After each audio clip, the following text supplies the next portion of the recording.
బ్యాంకులో ఉన్న వాళ్ళందరూ కూడా ఈ రథం ముందుకు రావాల్సిందిగా విజ్ఞప్తి చేస్తున్నాము. అందరూ చప్పట్లతో స్వాగతం పలికారు. భారత్ మాతాకి, నరేంద్ర మోడీ గారి నాయకత్వం, కిషన్ రెడ్డి గారి నాయకత్వం, భారత్ మాతాకి. నంద్యాల మండల అధ్యక్షులు అరవింద్, పుత్తూరు మున్సిపాలిటీ అరవింద్ అందరు కూడా ఆ బైకులను ముందుకు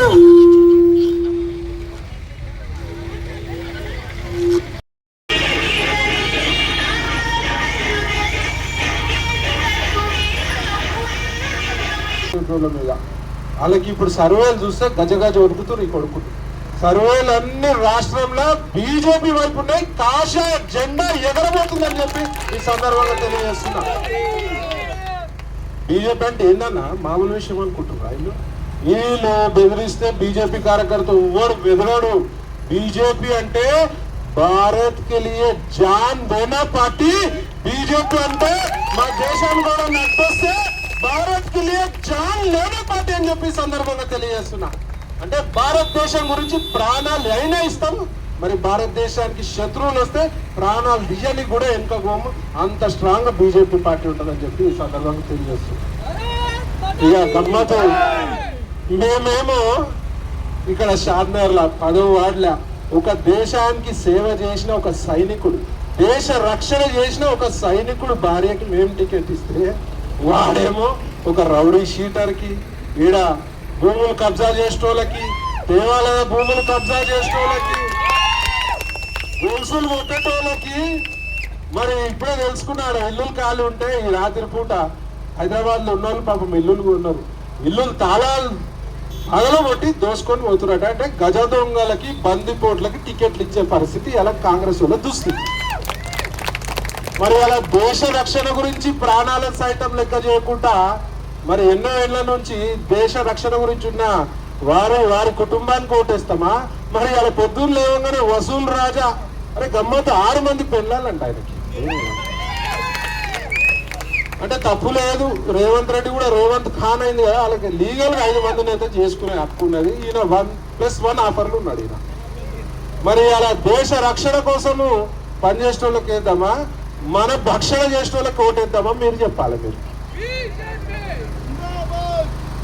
ఇక స్కాముల సంగతి, కాంగ్రెస్ అంటేనే స్కామ్ల కేర్ ఆఫ్ అడ్రస్ కాంగ్రెస్, మరి మనము స్కీమ్ల కేర్ ఆఫ్ అడ్రస్ బీజేపీ. మరి మీకు స్కాములు కావాలా స్కీములు కావాలా అనేది ఇక్కడ లోకల్ ప్రజలు ఆలోచించవలసిన అవసరం ఉన్నది. ఇవాళ స్కీములు కావాలంటే భారతీయ జనతా పార్టీకి ఓటేయాలి, స్కాములు కావాలంటే కాంగ్రెస్ ఓటేయాలి, మరి బీఆర్ఎస్ ఓటేయాలి. ఇవాళ ప్రజల గురించి ఆలోచించే పార్టీ, ఇవాళ సంక్షేమానికి ఆలోచించే పార్టీ ఏదన్నా ఉందంటే తెలంగాణ రాష్ట్రంలో భారతీయ జనతా పార్టీ. ఈ కొడుకులు దొంగలు సెంట్రల్కి వెళ్ళి తెచ్చిన స్కీములు కూడా పేర్లు మార్చుకొని మేమిస్తున్నాం అని చెప్తున్నారు. మరి అలా ఆడపిల్లలకి తులం బంగారం ఇస్తా అన్నారు, మరి ఎవరికన్నా ఇచ్చిర్రు? ఎడ చేయలేపాలి, ఎవరికన్నా ఇస్తే ఇవ్వలేదు. రైతు బంధు వస్తుందా సరిగా? రైతులకి పెన్షన్లు వస్తున్నాయా? మరి అన్ని జూట హామీలు, మోసపూరిత హామీలు ఇచ్చే ప్రభుత్వం కాంగ్రెస్ ప్రభుత్వం. మరి అలా బంగారం ఎంతైందమ్మా? అలా రేవంత్ రెడ్డి హామీ ఇచ్చినప్పుడు కొత్తగా పెళ్ళైన ఆడపిల్లలకి ఇస్తా అని చెప్పినప్పుడు ఎంతుండే బంగారం? 40,000 50,000 ఉండేది. అలా ఇంచుమించు 2 లక్షల రూపాయలు అయింది. మరి అలా 2 లక్షలు మిమ్మల్ని ముంచిందా, మోసం చేసిందా లేదా అని అడుగుతున్నాను. మరి అలా మోసం చేసిన వాళ్ళకి బుద్ధి చెప్పే సమయం ఆసన్నమైంది కదా. మరి అలా మీరు ఎట్లా బుద్ధి చెప్తారు?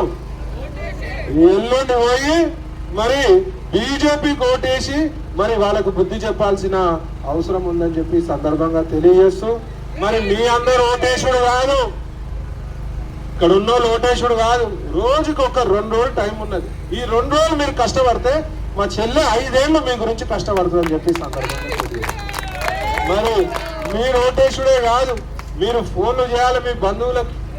రాష్ట్రంలో ఎక్కడున్నా బాధ లేదు, ఎక్కడ ఏ మున్సిపాలిటీలు ఉన్నా బాధ లేదు, ఓ ఫోన్లు చేయాలి. రోజు పొద్దున 10 ఫోన్లు, సాయంత్రం 10 ఫోన్లు మీ గురించే చేసుకోవాలి. ఫోన్ చేసి బీజేపీకి ఓటేయాలని చెప్పాలి. ఇక్కడ ఉన్న ముఖ్యమైన కార్యకర్తలు కానీ మన ప్రజలు కానీ పక్కనోళ్ళు, వాళ్ళ ఇంటి పక్కనోళ్ళు, చుట్టాలు అందరికి కూడా మీరు చెప్పాల్సిన అవసరం ఉంది. బీజేపీ కోటేస్తే మన భవిష్యత్తు బాగుంటుంది, బీజేపీ కోటేస్తే మన పిల్లల భవిష్యత్తు బాగుంటుంది, బీజేపీ కోటేస్తే హిందుత్వం బాగుంటుంది, బీజేపీ కోటేస్తే గోవు బాగుంటుంది, బీజేపీ కోటేస్తే మన గుళ్ళు బాగుంటాయని చెప్పి మొత్తం మీద బీజేపీ కోటేస్తే దేశమే బాగుంటుందని చెప్పి ఈ సందర్భంగా తెలియజేస్తున్నాను. ఇవాళ గొప్ప గొప్ప మాటలు చెప్తారు, మేము ముస్లింలకు అది చేసినాము, మేము ముస్లింలకు చాలా సేవలు చేసినాం, చాలా స్కీమ్లు ఇచ్చినామని చెప్తారు. మరి ఒకప్పుడు 60 నుంచి 70 ఏళ్ళు పాలించిన ఈ కాంగ్రెస్ వాళ్ళని అడుగుతున్నా నేను, ముస్లింలకు ఎంతో సేవ చేసినా అని చెప్తారు. మరి కూరలో ఉప్పు ఎక్కువైందని, మరి మొగుడు తలాక్ తలాక్ తలాక్ అని చెప్పి మరి ముస్లిం సోదరుల మనలకి ఎంతో అన్యాయం జరిగింది. మరి ఆ రోజు ఏ రోజు మీరు స్పందించలే. మరి ఇలా మా మోడీ గారు త్రిబుల్ తలాక్ చట్టం తెచ్చి మరి ముస్లిం సోదరి మనలకు కూడా ఇవాళ వాళ్ళ జీవితానికి భరోసా ఇచ్చిన మొనగాడు మోడీ గారు.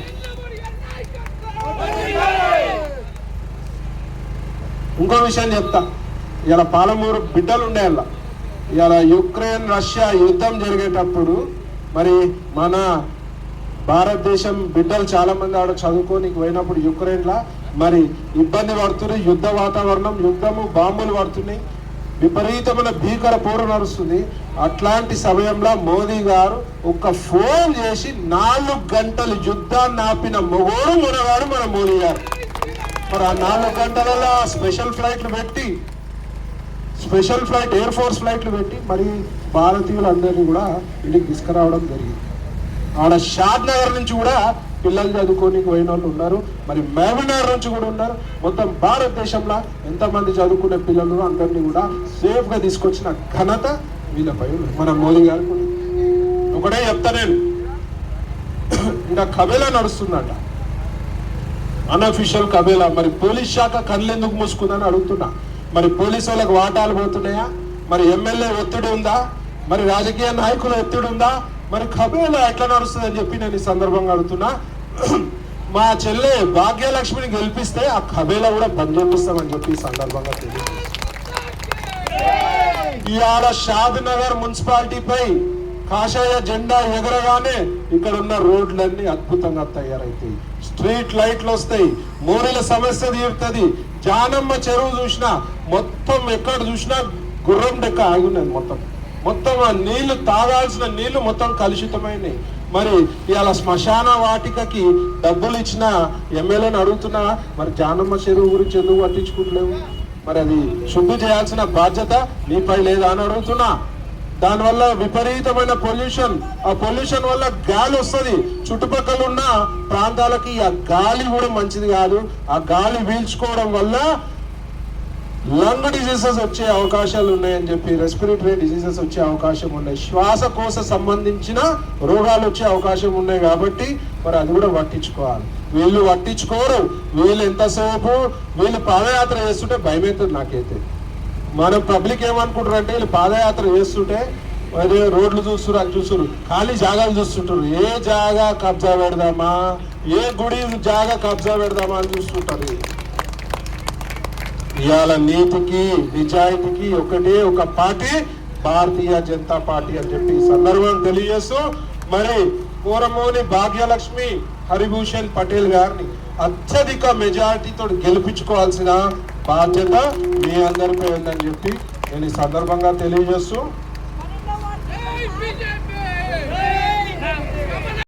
రాజకీయాలు చూస్తుంటే, ముఖ్యంగా కాంగ్రెస్ రాజకీయాలు చూస్తుంటే సిగ్గనిపిస్తుంది.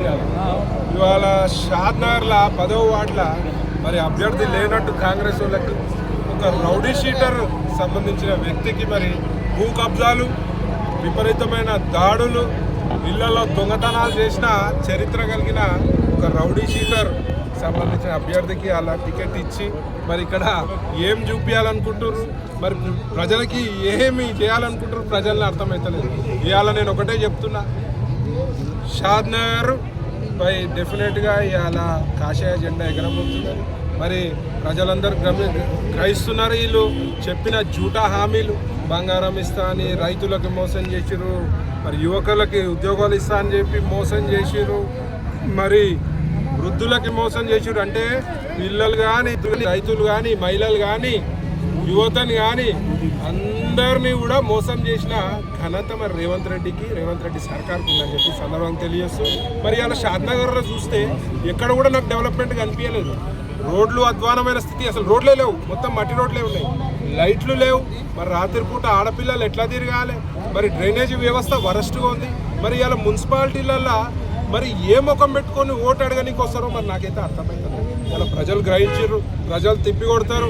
ఇవాళ రాష్ట్రం మొత్తం సర్వేలు కూడా బీజేపీ వైపు ఉన్నాయని చెప్పి సందర్భంగా తెలియజేస్తూ, మరి ఇవాళ ఎక్కడ కూడా బీజేపీకి ఓటేయాలని, అభివృద్ధికి ఓటేయాలి, మన భవిష్యత్తు బాగుండాలంటే బీజేపీ, పిల్లల భవిష్యత్తు బాగుండాలంటే బీజేపీ, ముఖ్యంగా దేశం బాగుండాలి, ధర్మం బాగుండాలంటే బీజేపీ అని చెప్పి సందర్భంగా తెలియజేస్తుంది. ఎమ్మెల్యేలు, కాంగ్రెస్ ఎమ్మెల్యేలు పోలీసులని మరి వాళ్ళు కండువా కప్పుకోకున్నా కానీ అవుట్రేడ్గా పోలీసు వాళ్ళు కాంగ్రెస్ వ్యవస్థకి పనిచేస్తున్నారు. మరి వాళ్ళ రాత్రి నుంచి విపరీతంగా మందు డబ్బులు వంచే కార్యక్రమానికి కాంగ్రెస్ పెద్ద ఎత్తున శ్రీకారం చుట్టింది. మరి మా యొక్క కార్యకర్తలు మరి అందరూ కూడా ఇవాళ గస్తీలో ఉంటాము. ముఖ్యమైన కార్యకర్తలు గట్టిగా పనిచేసేటోళ్ళని పోలీసులు అక్రమ కేసులు పెట్టి మరి బెదిరించే ప్రయత్నం చేస్తున్నారు. కానీ బీజేపీ సైనికుడు ఆడ బార్డర్లా సైనికుడు ఎట్లా పనిచేస్తాడో దేశం గురించి బీజేపీ సైనికుడు కూడా అట్లనే దేశం గురించి పనిచేస్తారు. ఈ బెదిరింపులకు ఎవడు భయపడడు. మరి రేపు శాంతి భద్రతల సమస్య ఏదన్నా వస్తే ఇట్లాంటి వాటి వల్ల మరి పోలీస్ శాఖ రాష్ట్ర డీజీపీ గారు బాధ్యత వహించాల్సి వస్తుందని సందర్భంగా తెలియజేస్తుంది. పటేల్ భారతీయ జనతా పార్టీ ఇవాళ ఒక దేశ నాయకుని గుర్తించి ఇతను చేసే సేవలకు గుర్తింపు పొందినందుకు ఇవాళ మాకు 10వ వార్డు నుండి కౌన్సిలర్గా టికెట్ ఇచ్చిన భారతీయ జనతా పార్టీకి ధన్యవాదాలు చెప్పుకుంటున్నాను. గత 15 ఏళ్ల నుండి ఒకటే వ్యక్తి ఇక్కడ పాలన చేస్తున్నాడు. పార్టీ మారుతాడు, బీఆర్ఎస్ ఉంటే బీఆర్ఎస్లో, కాంగ్రెస్ ఉంటే కాంగ్రెస్లో. ఏంటిదంటే ఎందుకు ఇలా అవుతుందంటే జనాలకు భయభక్తులు, వాళ్ళని తిడతాడు, మమ్మల్ని వచ్చి భయం పెడతాడు.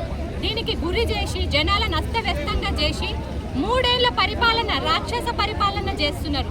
దాంతో పాటు ఇక్కడ ఉన్న ఎమ్మెల్యేలు కూడా వానికి మరి ఏం చేస్తున్నారో అర్థమైతలేదు. అసలు ఇక్కడ ప్రభుత్వం ఏం నడుస్తుందో కూడా అర్థం అవ్వట్లేదు. కాబట్టి ఇవాళ ఇవన్నిటికీ అరికట్టడానికి దేశ సైనికునికి నేను మహిళా టికెట్ పొందినందుకు ముందుకు వచ్చాను. భారతీయ జనతా పార్టీకి ధన్యవాదాలు